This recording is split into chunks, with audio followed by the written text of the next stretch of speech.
Assalamualaikum warahmatullahi wabarakatuh. Hamdan syakiran, hamdan naimin, hamdan yu'afi masyidah. La hawla wa la quwwata illa billah. Segala syukur atas nikmat kita haturkan kepada Allah Subhanahu wa Ta'ala yang Maha besar nikmatnya, terutama nikmat Islam, iman, dan nikmat sehat serta nikmat-nikmat yang lain. Shalawat dan salam kita haturkan kepada junjungan Nabi besar Muhammad SAW beserta keluarga dan para sahabatnya. Karena dengan syafaat beliau kita akan mendapatkan pertolongan darinya di yaumil akhirat nanti. Pada kesempatan yang bahagia hari ini akan menceritakan dengan kisah dengan jalan merasa paling saleh. Hadirin para subscriber Islami rahimahumullah. Kisah ada dua orang laki-laki bersaudara yang sejak remaja berstatus yatim piatu. Keduanya bekerja di sebuah pabrik kecap. Mereka hidup rukun dan bahkan sama-sama tekun belajar agama. Mereka berusaha mengamalkan ilmunya dalam kehidupan sehari-hari semaksimal mungkin. Untuk datang ke tempat pengajian, sering kali mereka harus berjalan kaki untuk sampai ke rumah sang ustadz. Jaraknya sekitar 10 kilo dari rumah peninggalan orang tua mereka. Suatu ketika, sang kakak berdoa memohon rezeki untuk membeli sebuah mobil karena bisa dipergunakan sebagai sarana angkutan dia dan adiknya. Bisa bila pergi mengaji, Tuhan mengabulkannya. Cepatannya naik ia menjadi kepercayaan sang direktur. Tidak lama kemudian sebuah mobil dapat dia miliki, ia bahkan mendapatkan bonus karena omset perusahaannya yang dikelolanya sedang naik. Lalu sang kakak berdoa memohon seorang istri yang sempurna. Allah pun mengabulkannya. Tidak lama kemudian sang kakak bersanding dengan seorang gadis cantik dan baik akhlaknya. Kemudian berturut-turut sang kakak berdoa memohon kepada Tuhan sebuah rumah yang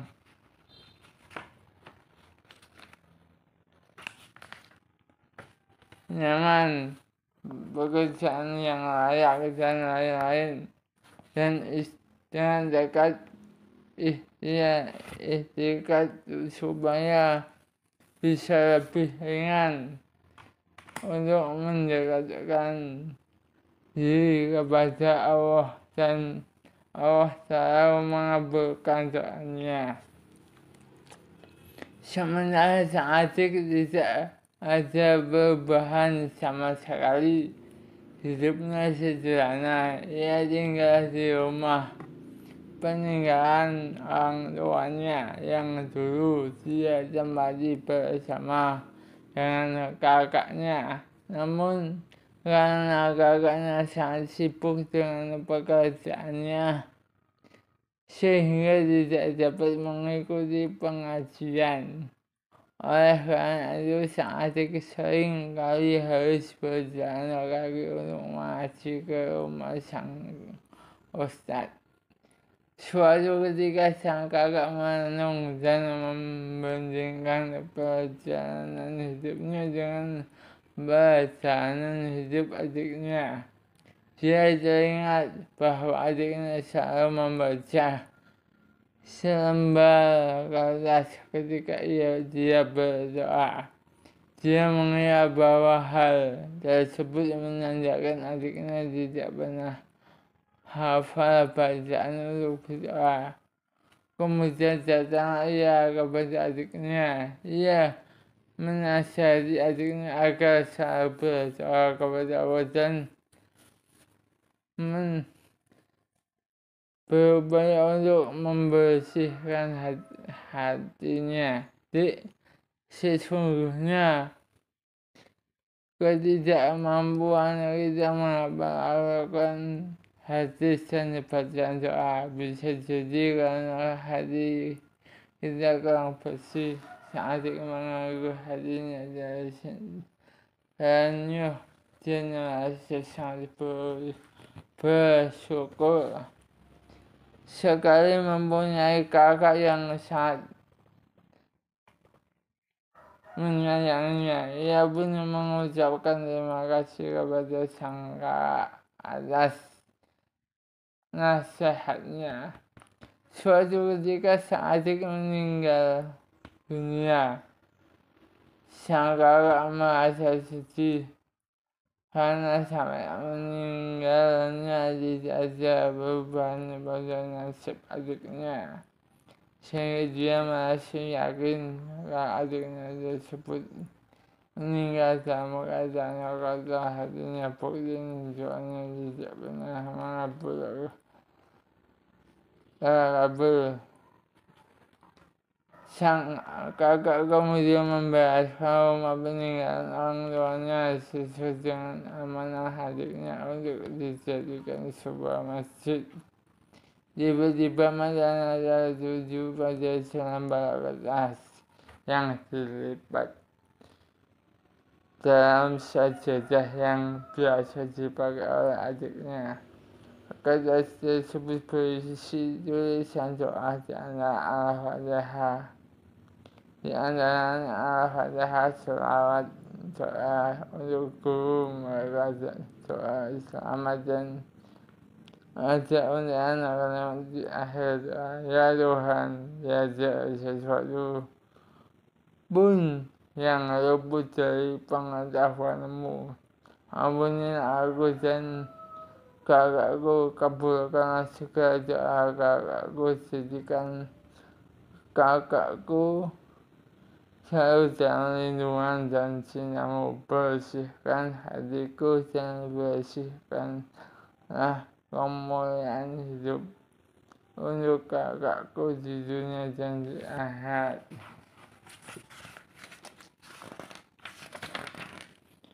Sontak sang kakak berenang air mata keharuan menyesali dadanya. Ia sudah salah menilai adiknya,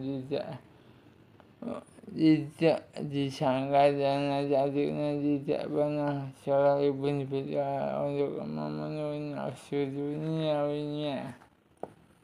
Hadirin para subscriber yang dimuliakan Allah, mistis dan Islami, kekayaan, kemiskinan, kebaikan, keburukan, dan setiap musibah yang menimpa manusia merupakan ujian dari Allah Subhanahu wa Ta'ala yang diberikan kepada hambanya itu. Untuk itu semua bukan ukuran kemuliaan atau kehinaan seseorang. Janganlah bangga karena kekayaan dan janganlah putus asa karena kemiskinan. Dalam Al-Quran yang artinya surat 2 ayat ke-155, sorry. dan yang artinya dan sesungguhnya akan kami berikan cobaan kepadamu dengan sedikit ketakutan, kelaparan, kekurangan harta, jiwa, dan buah-buahan. Dan berikanlah berita gembira kepada orang-orang yang bersabar. Seringkali kita mengukur kedekatan kita kepada Allah karena dalam penuhnya segala doa permintaan duniawi yang sering kita mohonkan dalam doa-doa kita. Cobalah kita lihat orang yang sedang jatuh cinta, atau bisa jadi kita sendiri pernah jatuh cinta kepada seseorang. Wajahnya selalu terbayang, canda dan tawa tingkahnya selalu terkenang. Mau tidur ingat dia, mau makan ingat dia, mau mandi ingat dia, bahkan kita sedang sholat pun ingat dia. Surat cintanya atau SMS-nya kita selalu baca berkali-kali dan disimpan dengan sangat rapi. Ketika ingat dia, kita baca lagi surat cinta atau SMS bahkan tersebut.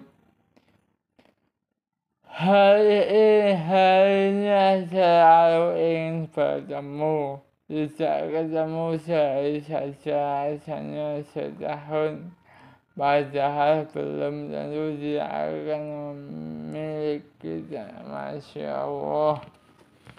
Pernahkah kita merasakan jatuh cinta kepada Allah yang memberi nafas kita setiap detik, memberi berbagai makanan yang kita suka, memberi mata yang dengan itu kita bisa melihat indahnya dunia,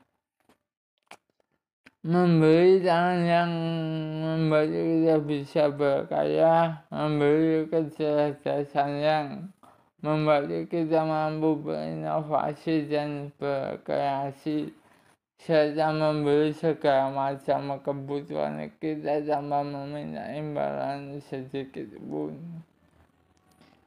Adalah semua itu kita rasakan. Mengapa kita tidak jatuh cinta kepadanya? Sejauh mana bukti cinta kita kepadanya?